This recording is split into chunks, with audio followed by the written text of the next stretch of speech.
গতকালও দেখিয়েছি, অনেকে আবার স্কুলে যাচ্ছেন পড়ুয়াদের কথা ভেবে, ভবিষ্যৎ ভেবে, পরীক্ষা ভেবে।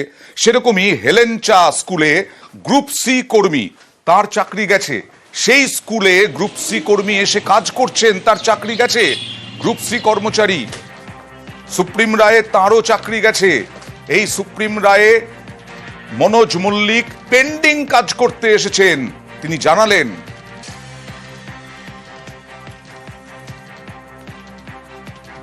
সুপ্রিম কোর্টের নির্দেশের পরে আমি স্কুলে আসিনি, এতটাই মর্মাহত ছিলাম যে স্কুলে আসা আমার পক্ষে আর সম্ভব হয়নি।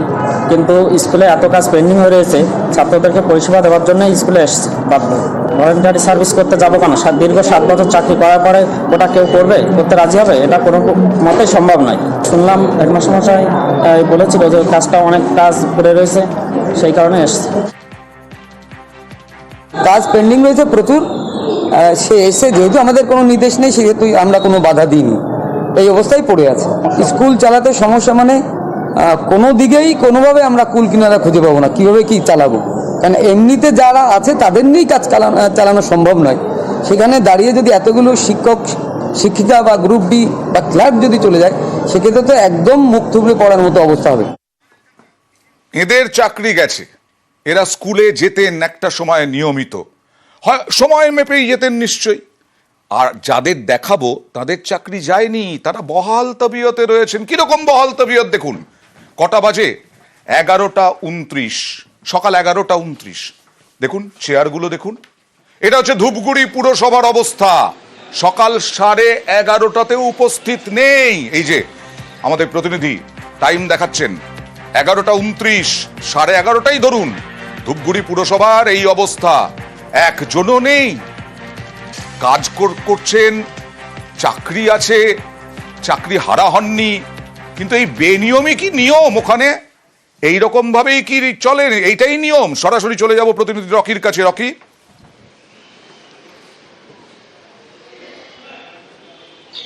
দেখো অয়ন, তুমি যেমনটা বললে, বিয়ের নিয়মই যেন নিয়ম ধূপগুড়ি পৌরসভা। কারণ দীর্ঘদিন ধরে স্থানীয় বাসিন্দাদের অভিযোগ ছিল যে সময় মতো আধিকারিকরা আসেন না এবং তারা পরিষেবা নিতে এসে হয়রানির শিকার হয়। আর সেই অভিযোগের সত্যতা যাচাই করতে কিন্তু আমরা আজকে পৌঁছে গিয়েছিলাম ধূপগুড়ি পৌরসভার একদম অফিসের ভেতরে। সেখানে গিয়ে দেখতে পেলাম 11:30টা বেজে গেল, প্রায় একাধিক কক্ষেই কিন্তু চেয়ার ফাঁকা, আধিকারিকরা নেই এবং যারা পরিষেবা নিতে এসেছেন তারা কোথাও দাঁড়িয়ে রয়েছে, কোথাও বসে রয়েছে, বৃদ্ধ মানুষ তারাও রয়েছে।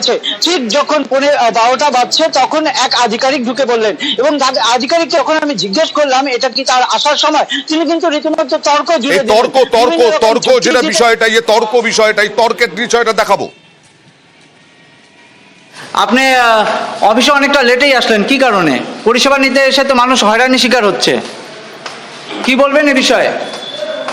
আমি আমার যথেষ্ট দিয়ে পরিষেবা দেওয়ার চেষ্টা করি, আমার সর্বস্ব দিয়ে চেষ্টা করি, আমি বাড়িতে বসে পরিষেবা দেওয়ার চেষ্টা করি। এরপরে যদি কোনো সমস্যা হয় তাহলে পাবলিক বলুক কোন পাবলিকের সমস্যা। অভিযোগ করছে যারা এসে বসে আছে, আমাকে দেখান। আপনার সময় কটা আসার? অফিসে আসার সময় কটা আপনার সেটা বলুন। আমি যেহেতু জলপাইগুড়ি থেকে বলা আছে অথরিটিকে 11টা থেকে। অথরিটি কাকে বলা আছে? রিটার্ন দেওয়া আছে? সাধারণ মানুষ হয়রানির শিকার হবে কেন? হয়রানি করতে দেই না। এনারা 11টা থেকে বসে আছে। বসে থাকার ব্যাপার না, এখানে অনেক ডিপার্টমেন্ট আছে, কেউই জয়েন করছে। বসে থাকাটা ব্যাপার না। ওরে বাবা রে বাবা, অল্প বয়স, চাকরি করছেন, তারপরে সময়ানুবর্তিতা বলে কিছু নেই। তারপর আর এই অবস্থায় পুরসভা, পুর কর্তৃপক্ষ কি বলছে? এটাই কি নিয়ম চলবে? রকি,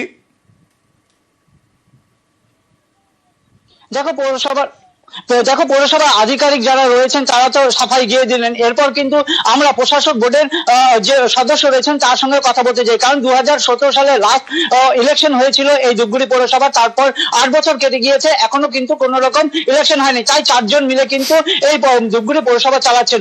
50,000 প্রায় মানুষ রয়েছে এখানে। পরিষেবা যখন কথা বলতে গেলাম তিনি সাফাই গাইলেন আধিকারিকরা নাকি ফিল্ডে গিয়েছেন।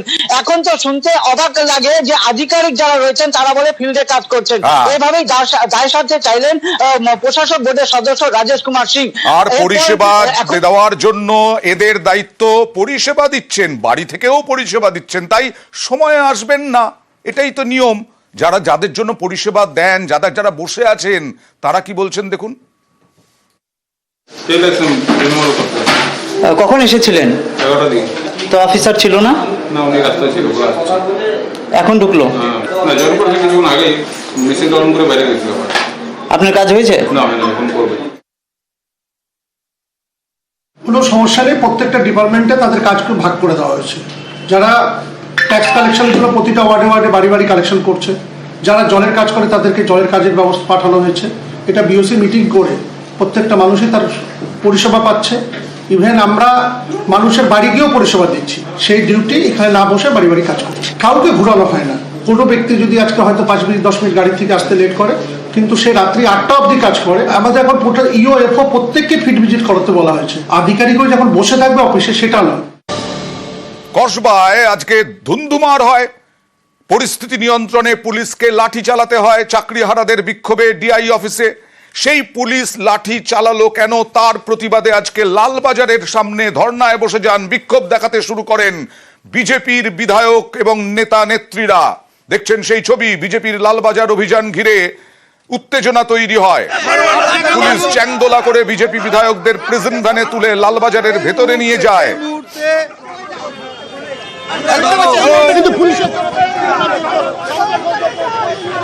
এই মুহূর্তে চ্যাংদোলা করে বিজেপি বিধায়কদের তাদের রাস্তা থেকে সরাসরি চলে যাব প্রতিনিধি পারাদীপের কাছে। পারাদীপ, এখন কি পরিস্থিতি? কজনকে নিয়ে যাওয়া হয়েছে লালবাজারের ভেতরে? এখনো কি বিজেপির অন্য নেতা কর্মীরা তারা আছেন রাস্তায় বসে?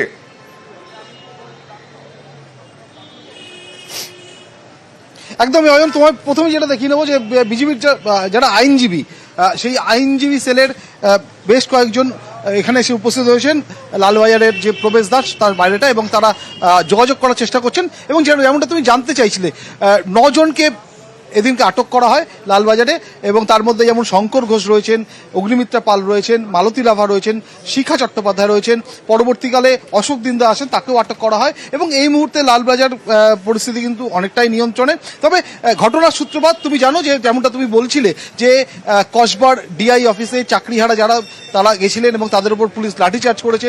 শুধুমাত্র কসবা বলে নয়, কলকাতার কসবা বলে নয়, রাজ্যের বিভিন্ন জেলায় ডিআই অফিসে চাকরিহারারা পুলিশের নিগ্রহের শিকার হয়েছে, এমনটাই অভিযোগ করছেন বিজেপির বিধায়করা। এবং তারই প্রতিবাদে খানিকটা গেরিলা কায়দায় বলতে পারো, খানিকটা গেরিলা কায়দায় তারা বিধানসভায় বসে যখন এই ছবি বিভিন্ন সংবাদ মাধ্যমে দেখেন, তারপরে তারা ঠিক করেন যে এর একটা প্রতিবাদ হওয়া দরকার। এবং সেই প্রতিবাদেরই অঙ্গ হিসেবে এদিন তারা গেরিলা কায়দায় লালবাজারের সামনে চলে আসেন গাড়ি করে, এবং লালবাজারের ঠিক প্রবেশদ্বারের ঠিক সামনেটা যেখানটা আমি দাঁড়িয়ে আছি তুমি দেখতে পাচ্ছ, লালবাজারের প্রবেশদ্বার এই মুহূর্তে কিন্তু একদম নিরাপত্তার কড়া বেষ্টনীতে মুড়ে ফেলা হয়েছে। কিন্তু সেই সময় ঠিক তখন ঘড়ির কাঁটা এখন পরিস্থিতি অনেকটাই নিয়ন্ত্রণে। অগ্নিমিত্রা পল, শঙ্কর ঘোষদের দেখতে পেলাম। অর্থাৎ হঠাৎই এই কর্মসূচি, আর চাকরিহারাদের সমর্থনে, চাকরিহারাদের পাশে দাঁড়াতে একেবারে তৃণমূল ছাত্র পরিষদের মিছিল।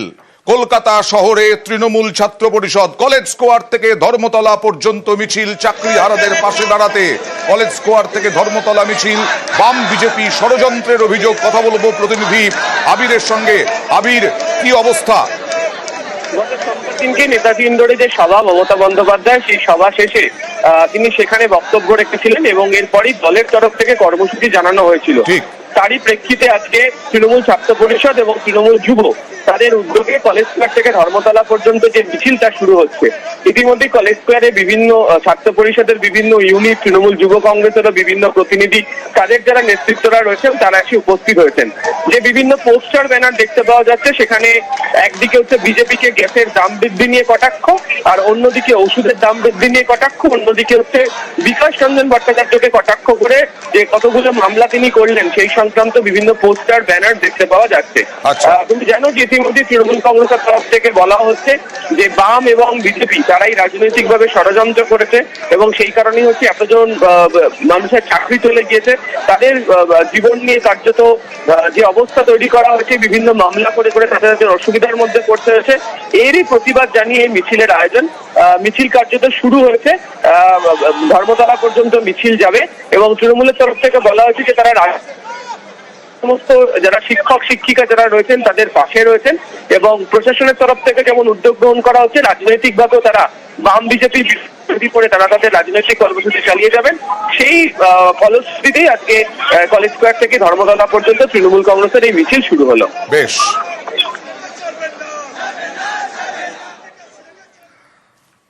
বিকাশ ভবনের সামনেও ধুন্ধুমার, কারণ কলেজ শিক্ষক সংগঠনের অভিযান ছিল বিকাশ ভবন